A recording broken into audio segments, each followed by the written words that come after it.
and you loan to anum wetrano 4 million and years car one peso mutiam at the Olympic to Marseille now for naive agwet and so at me attorney asad bobokono and you reporter jam nano pay make it edam away from that my men come and kakwa men konkodin kobakakwa me pato intamran bobokono yeso badi kobakakwa na Abranta de dia de Musa Diaby yase omako Musa Diaby ho wabu consider so betimenya Abranta no adina fi Saudi and the polygon akwadano ababa wababa ya tumani nyina maniama ntwatima koye enti Abranta no yase say interfo fi so mutim no eso mumiem kakwa intertim na niama nyina kosu ya ene betimi abo matase ene aniama nso atima abo nkobakakwa eno so aba ewoduma de sunia ene anopay make it adama ma menko Chelsea na Chelsea no mo player ni dia de Lewis Hall akoda we na no da na Chelsea e kan to say any team bi opa wotimi ko Abrante we eko team ani team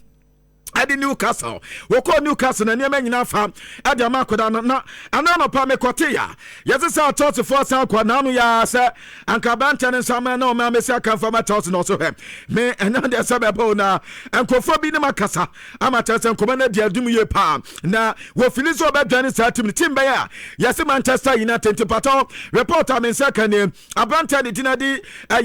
Lewis Hall yesi Chelsea kwa wakata Chelsea pa de nyame anim ne enya de so bebo be Manchester United ene na kasa Manchester so en kasa Manchester ne kasa project no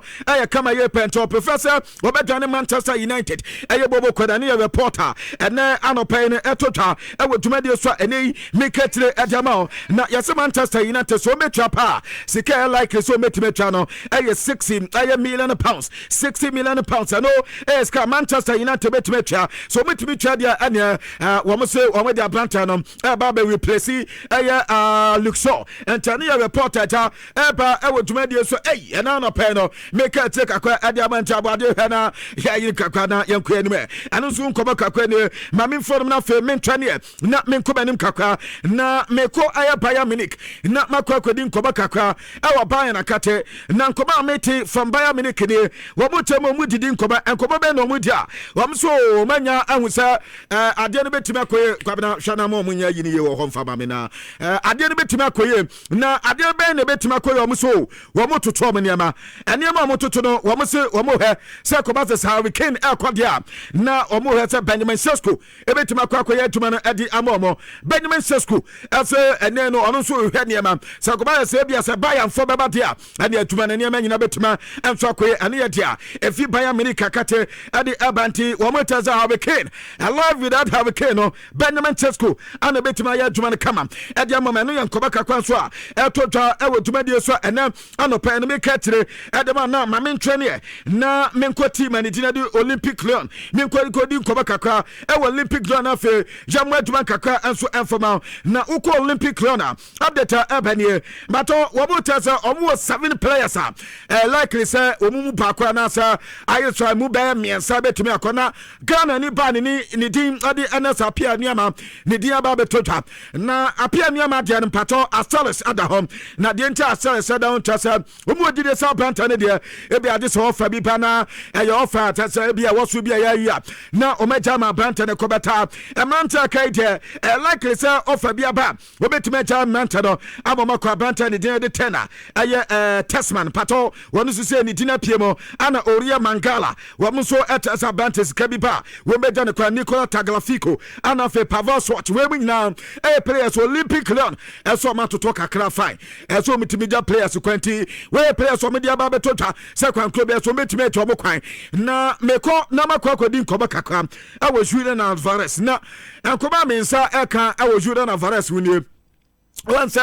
Abranta no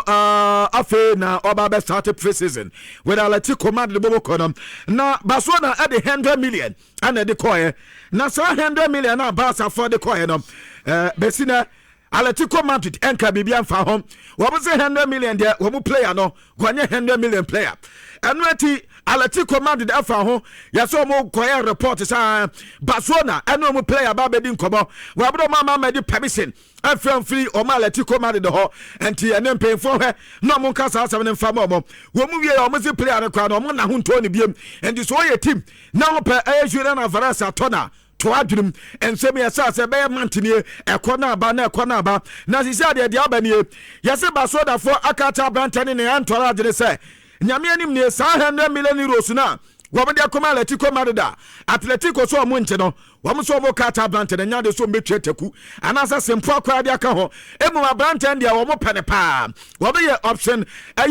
edmo mo ni option P bia anasa mo ni plan B bia and it's a kobase womantima to jure na varasa basa former brantani chase se be ho mo ye as much as be ha basa no wo masa kata brantani ne antwara je se anya de this can me be county abrantani mfi aye vacation ne mra no ba de onya ni won kwa Atletico Madrid won kan top so team no mo biem ene kobasa be top pressure Yamal Atletico Madrid no man kasa freba so na for akatom se ajanum ene mo hana Ghana ne nya dia tumo sanya sa pa dia wonu jure na varas no sa baso so pe aya basa na podia ene no kasa mfa no ho encha transfer mi yese no da basona akata yine na varas enso ne antorat no enkobaka kwani na mamen ko Lamine Yamal reporter meeting here yase Lamine Yamal so kwabna yase Ballon d'Or ntama betumi adio yase the way near Messi ko who have Brantford in World Cup boy ama Spain adi World Cup afe opa La Liga boy ama team Barcelona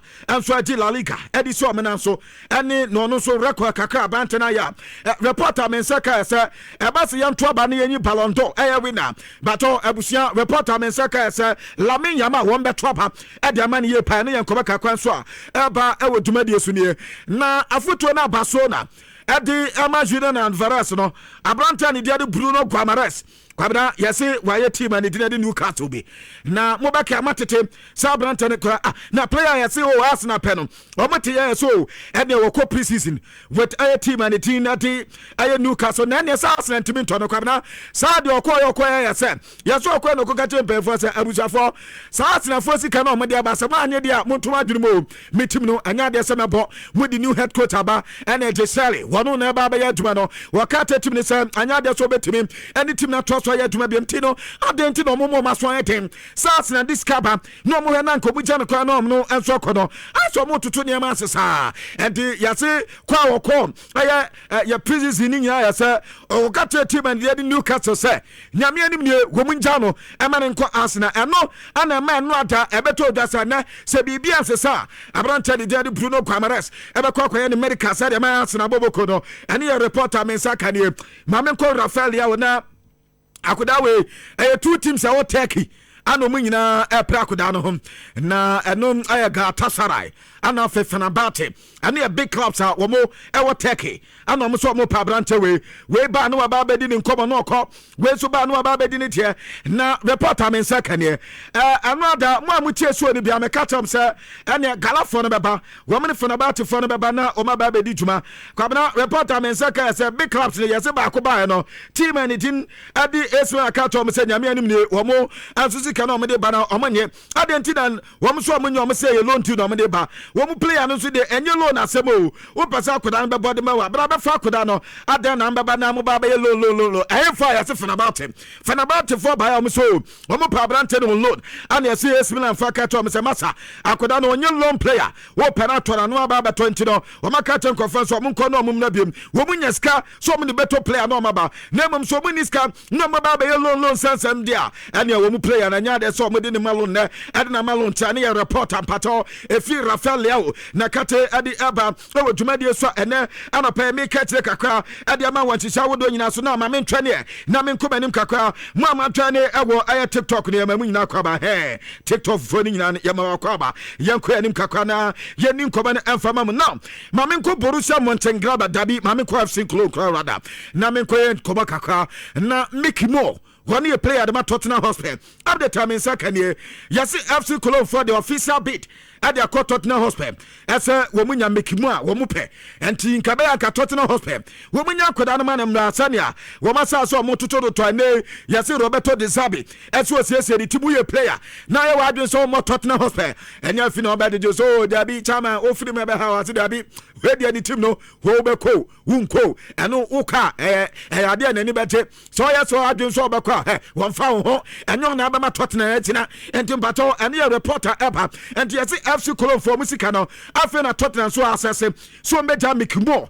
amana kwa na se o mema brante na tena update ni na mo ma me call Claudio Gapo na oni a Liverpool player and come me nsaka say Tottenham Hotspur aso mo hia Claudio Gapo wo na me bo wa anim ho na anim 1% this season wɔn yɛ adwuma ni yɛ paa Tottenham na yɛhu last season no wɔn pɛ sɛ wɔn sisa nneɛma ɛna yɛnya Matthias Tel wɔn tɛntɛnua na anka wɔn anya Claudio Gapo nso atwa deɛ firi soro hɔ ɛde aba ebɛtumi aboa yɛ paa na ebia ɛna Kudus mu nso nenam fifa de zuma de sɛmɔ nso yɛ adwuma no nso atuma poa ɛma tema ne de Tottenham Hotspur ɛnneɛma nyinaa nso atuma kɔyɛ ɛde ama wɔn ɛne amdet kakra me nsa kan na ɛnyɛ abrante wɛ nkwa na wɔn pɛ wɔn nso wɔn nya Savinho ɛde ne kaka de Gapo wɔn fi sɛ adwuma no nyinaa abɛyɛ kama ɛde ama wɔn tim no enkoba kakwa so efi Tottenham Hotspur akati di panie na Kuti Romero Tottenham Hotspur wo mo captain na metiti se intadi nkobo reporter men saka ne sa decision na bia beti bia sesa ene na kose etena na ba se reporter men saka say de omadu the final stage atase baby omadu no am say inter wo ma benye pa so benya banta ne de Kuti Romero last week na update o yesa abante no ne sika sem na problem about kakra yesa abante na ka to mo say Kana what our Tottenham Hotspur no some same amount na no person team ewo eye team and the inter and na ye problem kakra beta ya say sa no wo manya aviavie amatasa wo manya atasa na sa enta say say do mbe decide ye na brand no say ne ekoba say team and the Tottenham Hotspur e beja no dinama inter wo meja brand no amana konkoma ni na madeditas no mompini ha na menya mo eye Diomande story no enfama nyame anim ni akoda we story ni Anwada mu amutie so ni bia no me baba katam se akoda we eka se gwani team no enso travel wo mo ko Austria team and the RB loves it ko Austria na Austria no mo ko na ho ana mo ko mu preseason no preseason no yase etotwa na nka se brante we atwane na yase pass ababe so afa ya fra koda we a wose ne yam ye ne ya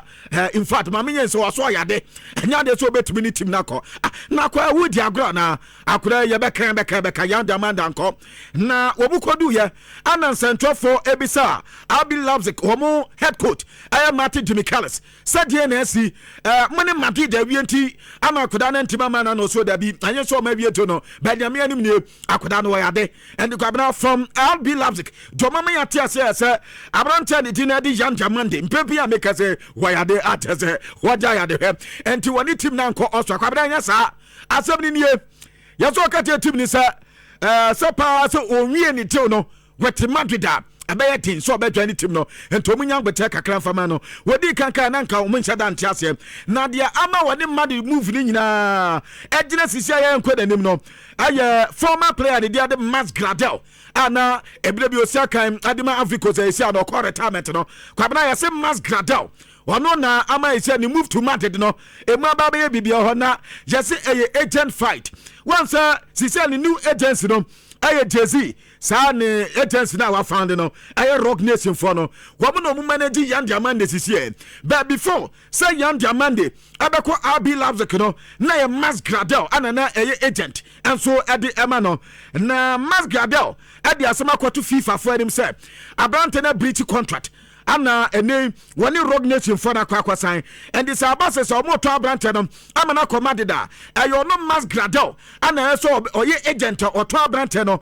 ade de ko aye Madrid emom no enye Rock Nation for mum ana so mo ton aye Diomande ade de ko aye Madrid asem no baby akwakodu ni ana e bi sa Mas Gradel sa agreement ne so no so wo mo agreement ana se contract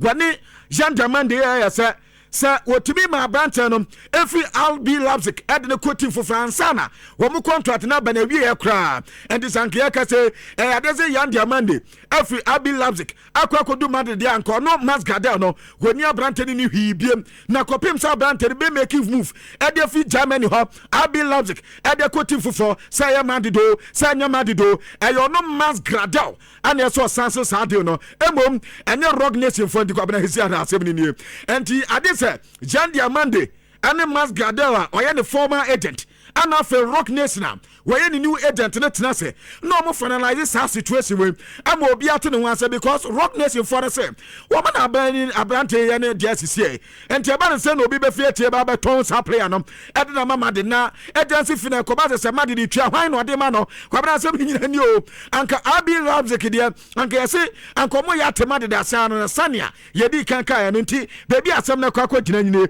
afa ni ya twen bebi ade ne beko na mo ma me Vinícius Junior so na Vinícius Junior mpato mama ni kan start the same eno ada ana Vinícius Junior ebedu Madrid training grounds ata so obese training ase we opinion ni tin adi Jose Mourinho ani Vinícius Junior no na ana jaso mbeko meeting no mbeko no ene Madrid hierarchy ni ka ho ana aya Vinícius Junior ni agency no ana afe Jose Mourinho eka ho ana me sa meeting no na meeting no to omedi to brand na nim nie wo mo to mo ka ta brand as a content sense do o meye e de mo no Vinícius Junior na bom se pass ni sika na ope no wo mo di bi beka ho pa de nyame anim nie wo mo nyoma de so mo di bi beka ho e de ma Vinícius Junior ya se ma de se so mo present e de ma Vinícius Junior na ka ne ke gwase sika na de so di bi ka ho dia e no meton Vinícius Junior na yazi Jose Mourinho nso ba ne nkomo bia wani team na di ayese wanu ni players obeto omo notable squad ni nyina na akasefo ni nyina no wenye na ade so pese ba akokra ko enti wakata mad the force Vinícius Junior to Ballon anafe abrante ni team ade killing Mbappe on pese ba akokra beko ese mad the hese sa players ni nyina ebetimi atena na sisi akoti so pese omo tena team no so omonya omadu so mema abrante sika di Vinícius Junior so eno ada yese Mikel Arteta one ankasa to form after Vinícius Junior adi na di nkomo atete the project num amwakata no dia oba wo be ye dia ma brante no anti say ameka say dia ade no do no emu aye teyie pa anti up to Vinícius Junior say bi obe accept say wo de betre Madrid wo abra ni sika no wo mfa bi nkan ana say bia obeba Arsenal na that demands no open no wanya ni nyina no ye die free Vinícius Junior akate dia ba na fa me ko Chelsea na uko Chelsea so a yes, it's Chelsea spent our man spend sika mo ascend what transfer window 388 million euros 300 million no sika Chelsea and so spend na enkobaka kwa mensaka sa Chelsea betima sin players bi ma kwabena say this Chelsea aja players kwan esan say kakra no masan players gu ho bebre asase aban gu ho tabo chalo ba gu ho ya kan say akwaya ya de ko take ya nkwa ya de ni adat o munyina tese players egu Chelsea ogwamna the players no say hanke ya me ni anya de ko be sisto yo players papa na ya zi Chelsea say dia ya de ade say wo mutuntom bebre ansa no betimi atotobia wo matotobia ka ho anada na akoda ne dia de Valentine Bako eba ye small point danger na o ya mu atono 35 million euros per 35 million euros anaja ya de akwakofa ne de na ba atasa akoda ne ba be bo ma Chelsea de manyina atiba koye ade amanti enkoba kakra ne wezu kwa de ye ni ato ye kwabena ye sika na ye circle ye ko swaboka ne akoto ne de akwakoso na ya ton no enso de na fi Chelsea ne de ne cost Strabag ne akwakofa ne de scanner beso entire sika de dia kwani aba e Chelsea system ni ma entano da Valentine Swaba 35 pe ana Chelsea try na ena enkoba kakra me saka say Giovanni Reina ya see team and it di Strabag wo so outside akoda no 5 years contract and no dem akoda na test no so pa na waba be yaduma no edi ama team and di Strabag bato Borussia Mönchengladbach and no dem akoda no enso from dem akoda ne ba entano so Strabag nso enkomo ni na Fiorentina no so and reporter me say ka Fiorentina so be sign ba akoda no be medical na no Joao Mario no so be wie 9 million loan deal na brand no ekom bato ono so 1 million euros per and no be traba so beto na eno ye 9 million per no ye report ampato eno no per no Fiorentina frakatem e di eba e woduma de so ne make at dem ofi tufe ana ekom na kwabra de di Sancho so ezafi no petimu asempa ni JD Santo JD Santo ya say sisi woni team bia chese omo nkoda mu ho na training fixing FC ya say wo mo park ne so no ye training ahwese bia obenya team baba bia kwa if Sweet Town so omo toto kakra from Ballon wo mo say wo manya akoda ba kwa ne de Fiorentino Lewis wo mo so heza akoda ne betimi aba personal terms wo mo agree bibia ya kama parma kacho enso di nkoma agreement ne ya so omo na Atlanta wo ma Richard Branta ne din EDL Bela Etware akoda no so ba 11 million pem ano no so ba be sia kan dia mama ne reporter mete Uncle Louis Van Ha kwabra menim se ni dollars for no se Louis Van Ha ya woni di no Muhammad ya menim ada 2000 Louis Van Ha kwaye aduma 2014 okoye aduma 2022 okoye aduma no se na pom di no from kakra ano me di aye Roland Koeman ba empato na no pe reporter men saka se Uncle Louis Van Ha o mota se isi ada pom di na ye omunyana obetimi aboye pa ne ya reporter mete na Chiro Mitoma kwabena yesi Mitoma nso ede kwa hwiobi ode akwa pimo bi he awo Japan amata se nso akwa fast mabana na nkomo twina se de beta reporter mensaka se yesi na nipa nanka so otesaka so ana teso otwa na yesi asam no mo yeso no bekokoto ana mu ka se da bi court no mo de kwa ebebu abo mu mienu nyina obi abefa na asam se yesi dia na otwi bicycle no so biti traffic na so no nusu twam ana Mitoma nsu twam ti de offenders me no kwabra hefa na eko enti obi afa na asem enti ne reporter men seka e wo dwuma de so na Infantino so de they say kwabra Infantino na so you know anopa metia ya si English FN so mo so kra no vote of no confidence no mo ba be mabi e wo pain na UEFA for say wo mo de pain no cartel pain say do sa deal na sa hwan deal no anya amaso FIFA forward project no kwabra o mo say enya amaso de nemom no documents no sensan no onfam na no mu nyina hwem onfam no mpeso mu nkrata seba papa ne sensan nyina pepepe do wo mo so mo tiaso ma anya ntum ena o mu nyina yawe nemom no onfam na no mu nyina hwem ade kropa paten okokosan e bia dantan koma bia so mbedi atum dia no ma dia tum reporter men saka se Enzo Fernández yesi ni agency no so mo ni Charles wo meeting na meeting no mo ba benya no no na ebedina so sa brand de betena na so obekọ obekọ dia ne wo mbehwe na bia wo metime dia brand ne kwa 105 to 120 ana mayo madwe so wo metime ato Enzo so afetose ase Benfica wo goalkeeper Diogo Costa no wo guso wo su dia akoda no nkomo 60 million euros ani eska eno so etotwa wo dwumade so no nkoba kakran so epa wo dwumade so a eja ye kachiri edema ha nhira your number one account radio station dia sentiment nyina enso agi atomnie enti dia ye de ye hwe na yemfa ensi hanim se bibi wa chire dia fan se bibi ani chire dia na tese yetumi ade ade ni nyina enso asiasi kwabena akwasi good morning. Good now what is saying bibi aye e dey am say you for mama Infantino honyo no ade ma nyantum o say ye ade no no ana so de ba wetwam you know go for document no for me money omo so mpeso mu on fa bibia ma omo so mpeso mu afi kra do mu duabodo do mu ya na so omo ma ade na so obvious a pan mo mpedasem so because as a FIFA Ford company sorry enterprise papa ode ba mo nyunu no a say ye hu de mo so ye ya wedai o san ko for document for me dey